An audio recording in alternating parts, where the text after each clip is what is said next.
우리가 흔히 목 안에 이물감을 느끼거나 속이 쓰릴 때 역류성 식도염을 떠올리기가 쉽죠. 그런데 조금은 생소하지만 목에 이물감을 일으키는 질환이 또 있습니다. 바로 역류성 후두염인데요. 우리에게는 조금 낯설 수 있지만 실제로 역류성 후두염으로 병원을 찾는 환자들이 많다고 하거든요. 자, 그래서 오늘은 한림대 성심병원 이비인후과 전문의 강정욱 교수를 모시고 역류성 후두염 그리고 또 후두암에 대한 이야기까지도 자세히 나눠보도록 하겠습니다. 자, 인사 나눠보겠습니다. 교수님 오랜만에 뵙습니다. 예, 오랜만에 뵙겠습니다. 네. 한림대 성심병원 이비인후과 강정욱입니다. 네. 자, 오늘 주제는 앞서도 말씀드린 것처럼 역류성 후두염 그리고 후두암에 대해서 알아볼 텐데 일단은 후두에 대해서 먼저 얘기를 해봐야 될 것 같아요. 여기가 어디에 있는 건가요? 이제 후두라고 하면은 저희가 울대라고 그러죠. 목 가운데 남성분들 튀어나온 부분 연골뼈가 있는데요. 거기를 중심으로 해가지고요.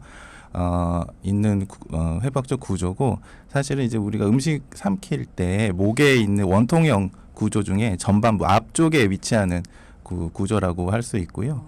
주요 이제 기능으로 따지면 보이스 박스라고 해가지고 일단 말을 하는 목소리를 내는 기관이면서 동시에 그쪽으로 이제 저희가 숨길이라고 합니다. 그래서 숨을 들이쉴 때 그 후두를 거쳐서 폐로 들어가기 때문에 숨길의 역할도 하고 마지막으로 저희가 음식 드실 때 기도로 들어가면 살이 들리잖아요. 네. 근데 그 후두가 있음으로 인해서 그 기도로 음식이나 물이 들어가는 걸 막아주는 이렇게 밸브 역할도 같이 겸하고 있는 구조라고 할 수 있겠습니다.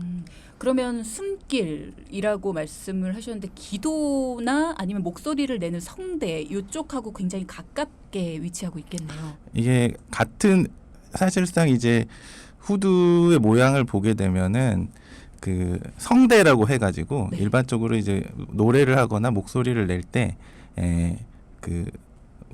음의 진동을 만들어내는 부분이 있거든요. 그러니까 이제 양쪽에 V자 모양으로 된 막이 있어서 그 두 개의 막이 닿아가지고 닫으면 밸브가 닫히는 거고 열리면 이제 숨을 쉬는 데 사용하는 건데 닫은 상태에서 호흡을 내뿜게 되면 그때 그 막이 진동을 하면서 목소리가 나는 역할을 하게 됩니다. 그래서 구조상으로는 열리고 닫히는 문의 밸브 역할만 하는 건데 그거를 저희가 이제 음식을 먹을 때는 닫아서 막고 목소리를 낼 때는 닫고 바람을 뿜어서 소리를 내고 그다음에 호흡을 할 때는 열어가지고 또 숨을 들이쉬고 여러 가지 이제 복합적인 역할을 하기 때문에 좀 중요한 역할을 하고 있다고 생각이 됩니다. 목에서. 그러네요.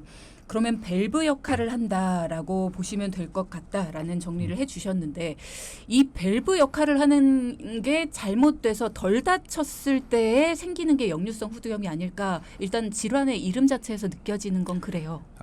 역류성 후두염이라고 부르기도 하고요. 네. 사실은 역류성 인후두염이라고 더 많이 부르는 것 같은데요. 네. 인두하고 후두를 이제 한꺼번에 부를 때 저희가 인후두라고 하게 되겠고요. 후두 단독으로 부르기도 할 때 그냥 후두라고 부르게 되는데 인두하고 후두는 결국 이제 하나로 묶여 있는 원통관의 전반부하고 후반부로 나눠져 있는 구조이기 때문에 같이 묶여 있는 구조라고 생각이 되어지고 사실은 그 부분은 이제 목 쪽에 위치하는 구조고 결국에는 그 부분이 폐로도 이어지고 후두를 통해서 폐로도 이어지고 또 인두를 통해서 식도로 이어지는 그 중간의 관의 역할을 하는 부분이기 때문에 역류성 인후두염이라고 할 때는 후두의 어떤 문제라기보다는 사실은 위산이나 소화액이 식도를 거쳐서 목까지 올라오게 되면 그때 1차적으로 만나는 부분이 인두하고 후두가 되게 되겠습니다. 그래서 그 부분에 이제 자극이나 영향을 줘서 후두라든지 인두에 약간의 염증과 증상을 발현하는 질환이라고 이해하시면 될 것 같습니다. 그러니까는 후두의 밸브가 덜 잠기는 게 아니라 결국은 위산이 역류하면서 인후두에 영향을 끼쳐서 인후두에 상처를 줘서 생기는 거다. 그럼 위산이 왜 역류를 하는지를 짚어봐야겠네요. 그거는 이제 이 식도에는 상부 관략근하고 하부 관략근이 두 개가 좀 존재하게 되는데요. 우리 몸에 관략근이 굉장히 많네요. 그래서 사실은 음식을 먹을 때는 열려서 음식을 보내고 또 소화를 시키고 그냥 활동할 때는 다쳐서 역류가 되는 거를 방지를 하게 되겠는데 그 두 가지 관략근 중에 이제 하부 관략근이 약해지거나 자꾸 열려가지고 식도 내로 자꾸 음식물이나 위산이 역류하게 되면 식도염이 발생하고 우리가 아는 이제 가슴 쓰림이라든지 가슴이 타는 것 같은 통증 등을 야기하는 식도염이 발현하게 되고요. 개 중에는 이제 상부 식도 관략근을 통해서도 트름이라든지 신물이 올라온다든지 하는 과정을 통해 가지고 소화액이라든지 소화효소라든지 위산이 목까지 역류하는 분들이 있습니다. 근데 아직까지 어떤 분들이 그런 성향을 갖는지는 밝혀진 바가 크게 없고요. 네, 네, 개인적인 그렇군요. 어떤 성향이나 특징이라고 생각되어집니다. 네. 자, 그러면 이 우리 관략근이 위쪽과 아래쪽에 두 개가 있는데 그 관략근이 약해졌을 때 위산이 역류할 수 있다라고 하셨어요. 관략근이 약해지면 관략근을 강하게 하는 운동들을 우리가 해야 된다 이렇게 다른 부위는 알고 있는데 이런 관략근들은 약해지면 어떻게 우리가 대처를 해야 돼요? 이거는 이제 불수의 근이기 때문에 네. 본인 의지로 훈련하거나 운동하기는 쉽지는 않을 것 같고요. 다만 이제 약물의 도움을 받아가지고 관략근을 조금 강화하는 약물을 써보기도 하는데 네. 일반적으로는 역류성 인후두염의 치료제로 그런 약물을 우선적으로 고려하고 있지는 않습니다. 기전상으로는 관략근을 통과해가지고 위산이나 소화액이 역류한다고는 생각이 되어지는데 저희가 그 관략근 자체를 강화할 수 있는 운동법이나 아니면 거기만을 타겟으로 하는 치료법이 따로 있지는 않습니다. 그렇군요. 예, 예. 그러면 역류성 식도염은 우리가 약간 익숙한데 역류성 후두염 요건 증상이 어떨까 좀 궁금하거든요. 주로 이제 역류성 인후두염 환자분들이 오시면 제일 많이 호소하는 증상이 목의 이물감이거든요. 그래서 환자분 따라 표현이 다를 수 있는데 어떤 분들은 가래가 들러붙어서 안 떨어지는 것 같다. 또는 어떤 분들은 덩어리 같은 게 목에 막고 있는 것 같다. 또는 증상이 심하신 분들은 그 막고 있는 느낌이 너무 심해서 호흡을 하기 어렵다는 느낌을 받기도 합니다. 그렇지만 이제 실제로 내시경을 들여다보면 사실은 막고 있는 구조나 이런 거는 심하지 않고 가래나 이런 것들도 비교적 심하지 않은 경우가 꽤 있기 때문에 요거는 이제 환자분 주관적인 증상일 것으로 생각이 되어지고 아울러서 장기침이라든지 또는 목소리가 자주 쉰다든지 하는 또는 이제 심한 경우 이제 통증까지 야기하는 그런 주로는 목에 한정된 증상이 많이 일어난다고 보시면 되겠습니다. 저희 작가가 잔기침이 굉장히 오래 가고 목소리가 자꾸 이렇게 좀 걸쭉해져요. 근데 그러면은 그런 증상이 있으면 이게 인후두염일 수 있다라고 보면 되나요? 그렇죠. 그 주로 이제 본인이 많이 불편해가지고 찾아오시는 환자분들도 있는 반면에 자꾸 이제 목이 답답하니까 헛기침을 많이 하게 되거든요. 예를 들어 이런 헛기침을 습관적으로 하다 보면 이제 주변 분들이 병원에 가보라고 권유를 받아서 오시는 환자분들도 꽤 있으십니다. 그러면 이게 크게 목에 이상이 있거나 예를 들어서 목소리가 자꾸 변하는 것 같다. 이게 변한 목소리가 내 목소리가 되는 거 아니야? 이런 겁도 날 것 같은데 그렇진 않나요? 예, 역류성 인후두염에 의해서 생기는 이제 후두나 성대의 변화는 제한적인 경우가 더 많아서 보통 이제 증상이 호전되면서 목소리가 이전의 단계로 다시 돌아간다든지 하는 경우가 대부분이기 때문에 그 부분에 대해서 먼저 염려하실 필요는 없고요. 다만 이제 역류가 심하신 분들은 간혹 유가종, 성대 유가종이라고 해가지고요. 그 염증성 살이 자라나는 경우가 있는데 그런 경우는 음성 회복까지 조금 더 오래 걸리는 경우도 있습니다. 그런 경우에는 내시경을 해보면 낫는 거고 이렇게 알 수 있는 건가요? 일반적으로 이제 역류성 인후두염 환자분이 이비인후과에 오시게 되면 저희가 후두 내시경이라고 해가지고요. 경직성 후두 내시경은 입안을 통해 가지고 후두를 들여다보고 또는 이제 연성 내시경으로 코를 통해 가지고 굴곡형 내시경을 넣어서 후두를 관찰을 하게 됩니다. 그래서 그 두 가지는 이제 가까운 이비인후과에 가시면 다 대부분 있기 때문에 금방 할 수 있는 검사고 비교적 간단한 검사이기 때문에 바로 확인하실 수 있다고 보시면 될 것 같아요. 뭔가 위산이 역류하는 느낌이 들고 속이 조금 쓰리고 목에 이물감이 좀 느껴지고 그러면 보통은 역류성 식도염을 이제 의심을 하시고 내과 가시는 경우들도 꽤 있으시잖아요. 근데 지금처럼 역류성 후두염, 인후두염 일 때는 이비인후과를 가서 좀 진료를 받아야 될 것 같은데 이 두 가지를 구분할 수 있는 방법이 있을까요, 증상이?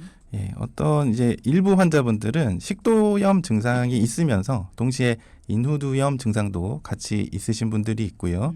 일부 환자분들은 이제 식도염 증상 없이 인후두염 증상만 있으신 분들이 있거든요.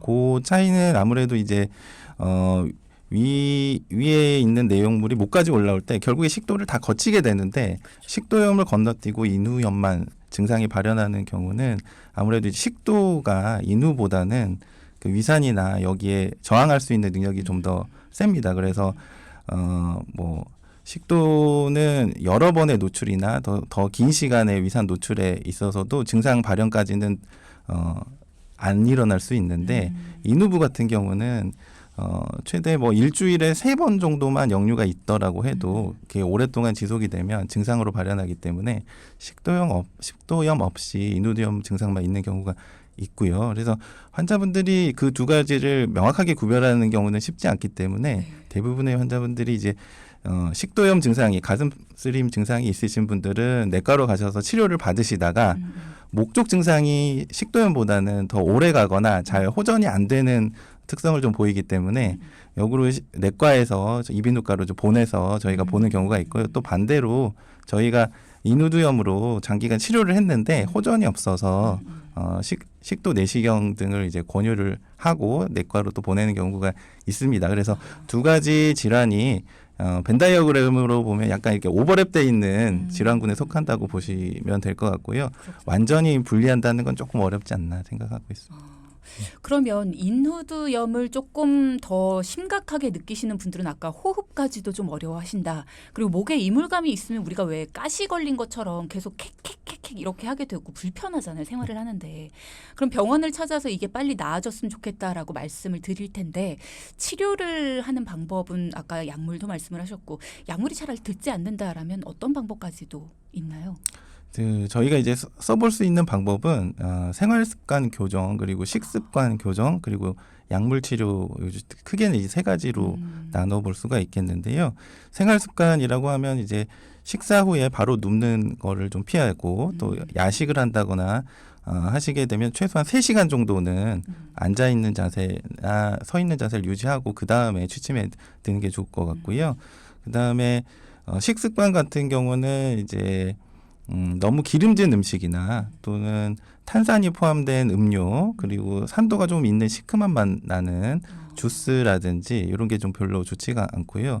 그리고 카페인이 들어간 커피라든지 이런 것들은 위산 역류를 더 촉발하기 때문에 피하는 것이 좋겠습니다. 그래서 과일 중에는 토마토가 좀 안 좋은 것으로 좀 되어 있기 때문에 아시고 특히 우리나라 분들 특이하게도 식초나 이런 거 건강식품으로 좀 드시는 분들이 있어요. 맞아요. 근데 사실은 역류가 되어가지고 증상이 발현하는데 그 산성인 위산이 올라오는 게 원인이 되는 경우가 있기 때문에 너무 산도가 높은 음식들은 조금 피하시는 게 목이 불편하신 분들에 도움이 될 거고요.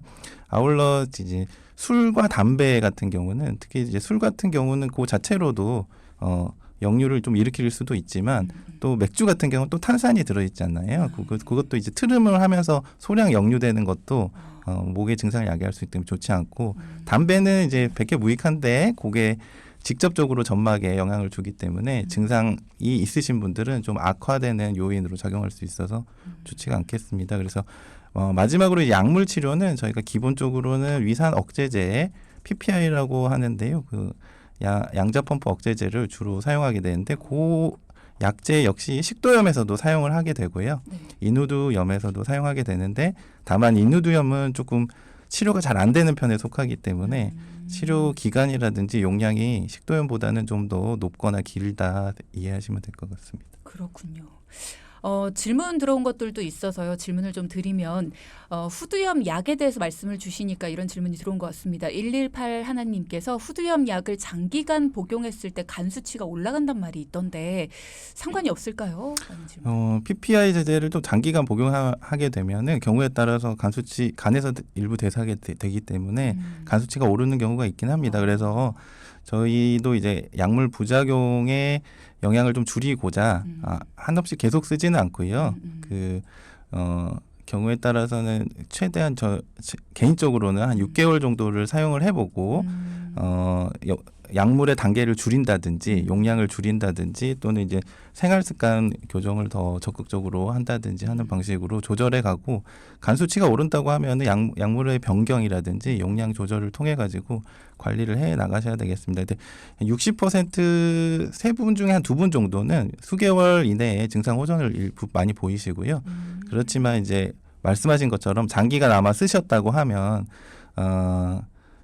장기간 약물 치료에도 반응이 없으신 분들이 좀 있거든요. 역류성 인후. 그래서 그런 분들은 이제 이 병원 저 병원 전전하는 경우가 꽤 많으세요. 그래서 그렇긴 한데 그렇다고 해도 이 증상으로서는 불편하지만 사실 저희가 오랫동안 회복이 되지 않는 환자분들은 추가 검사를 통해 가지고 다른 큰 병이 없는지를 배제해 드리는 것도 중요한 치료 중에 하나입니다. 그래서 다른 암이라든지 다른 중한 질환이 없는지를 저희가 확인해 드리고 그런 게 없다면 이건 역류 때문에 생기는 증상으로 이해하게 되면 심리적인 부분도 증상에 많은 영향을 주기 때문에 본인이 불안감이나 우울감이 있다면 그런 것도 영향을 주기 때문에 그런 부분을 안심시켜 드리면서 조절해 가는 질환이라고 생각하시면 될 거예요. 오늘 퇴근하실 때 저희 작가 좀 데리고 퇴근하시면 감사하겠습니다. 네. 0250님께서도 문자 질문을 주셨는데요. 후두염은 밤에 기침이 심한가요? 지금 감기 때문에 병원을 다니고 있는데 밤에 기침이 더 심해지고 약으로도 낫지 않습니다. 역류성 인후두염 같은 경우는 사실은 역류성 식도염 같은 경우는 야간 역류가 좀 많이 있습니다. 누워 있는 자세에서 위산이 식도로 많이 역류되고 그게 씻겨 내려가는데 시간이 오래 걸리는 문제가 있는 반면에 역류성 인후두염은 주로는 식후라든지 앉아 있는 자세, 낮 시간에 역류 이벤트가 사실은 많이 발생하기 때문에 낮 시간에 식후에 갑자기 목이 답답해지거나 아니면 헛기침을 자주 하게 되거나 그런 것들이 좀 더 관련성이 좀 높고요. 그다음에 물론 그 중에는 두 가지 메커니즘을 다 가지고 계신 분도 있기 때문에 네. 누워 있을 때 불편하시다고 하면은 그거 역시 역류성 인후두염이나 식도염 관련한 증상일 수 있습니다. 다만 말씀 그거 하나만 가지고는 구체적으로 말씀드리기는 어렵고 만약에 진료를 보시지 않으셨다고 하면 가까운 병원에서 내시경을 보시면 큰 병이 있는지 다른 문제는 없는지 확인받으실 수 있을 것 같습니다. 그렇죠. 한 두 분 정도만 더 질문 보겠습니다. 일단 최윤선님 질문이 있는데요. 폐 사진도 정상이시고요. 후두경을 봐도 조금의 염증 정도가 있으시고 가래를 받아서 균을 배양해봐도 큰 이상이 없으신데 목이 계속 잠겨 있으시고 기침도 심하시고 노래를 즐겨하시는 취미가 있으신데 금방 목이 쉬세요. 75세 여성이신데 감기를 2달째 달고 계십니다. 나으시긴 하실까요? 걱정되네요. 네, 걱정이 좀 많이 되실 것 같긴 한데요. 증상이 오래되시고 하셔서 근데 목소리라든지 목 증상에 영향을 줄 수 있는 특히나 이제 장기침이라든지 이런 증상에는 역류성 인후두염이 관련되어 있으면서 동시에 폐 기능이라든지 또는 이제 비염이나 코의 상태가 좋지 않은 분들, 그러니까 같은 증상이라고 하더라도 환자분에 따라서 몇 가지 요소가 같이 복합적으로 작용하는 경우도 꽤 있습니다. 그래서 한 가지 증상이 있었을 때 저희가 한 가지 원인만 가지고 증상을 치료하는 경우보다는 이렇게 오랫동안 여러 가지 증상이 지속되는 경우에는 다른 요인들을 함께 고려해가지고 조절을 하고요. 이비인후과뿐 아니고 호흡기 내과라든지 아니면 소화기 내과 선생님과도 협진을 하고 있게 되겠습니다. 그래서 그 폐 사진이라든지 여타 검사에서 특이사항이 없으셨다고 하면은 당장의 중한 질환은 아닐 건데 아까 잠깐 말씀하신 것처럼 뭐 성대 노래를 하시거나 성가대에서 오랫동안 목소리나 고음을 사용했을 때 쉽게 피로가 오고 목소리가 나빠지는 거는 기본적으로 아까 말씀하신 거 연세가 좀 있으시더라고요. 그러면 75세. 성대의 자체의 구조도 나이 들어가면서 조금 변화가 돼요. 그래서 장기간 사용하게 되면 쉽게 피로해지거나 목소리가 갈라지는 현상이 있을 수는 있습니다. 그래서 그거 하나의 증상이 다른 중한 질환을 나타낸다고 보기는 좀 어렵고요. 복합적으로 좀 봐야 되지 않을까 생각하고 있습니다. 네, 지금 일단 감기를 2달째 달고 계신다. 이게 감기가 확실한지는 일단 검사를 해보시는 게 조금 필요할 것 같다라는 생각은 드네요. 한 분 마지막으로 봅니다. 4310님. 인후두염이 자주 오고요. 생활 습관 많이 바꿨는데도 한 번 인후두염이 오면 오래 갑니다. 혹시 역류성 인후두염이 암으로 발전할 수도 있나요? 예, 이제 저희 외래로 오시는 환자분들 중에 목이 불편해서 오시면서 가장 이제 걱정하는 게 다는 암이 있지 않나. 요게 제일 걱정이 많으신 것 같더라고요. 근데 역류성 인후두염 자체도 암의 위험성을 조금 높이는 부분이 있긴 합니다. 그렇지만 이제 그거는 이제 대규모 연구라든지 많은 사람을 대상으로 하는 데이터에서 관련성이 좀 보이는 거기 때문에 네. 개인 수준에서는 역류성 인후두염이 있다고 해서 바로 암을 연결짓거나 암을 걱정하실 필요까지는 없으실 것 같습니다. 예. 네. 후두암, 목이 아프다 하시는 분들은 많이들 걱정하실 것 같은데 후두암은 뭔가요? 앞에 말씀드렸듯이 이제 후두라는 기관, 목 가운데 저희 울대 주변으로 있는 성대를 포함해서 그 연골을 포함해가지고 후두라는 기관에 발생한 암이라고 할 수 있겠고요. 네.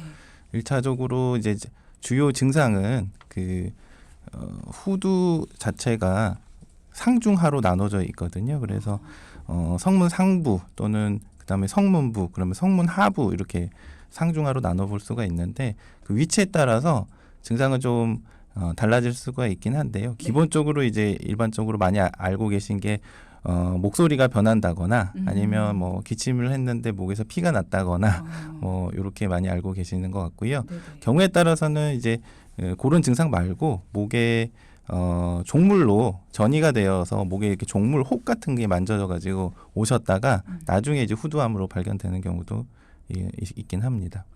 목에 혹이 만져진다라는 게 가끔씩 왜 근육이 이렇게 좀 섰다 싶을 때 목 옆에 이렇게 혹처럼 만져지긴 하거든요.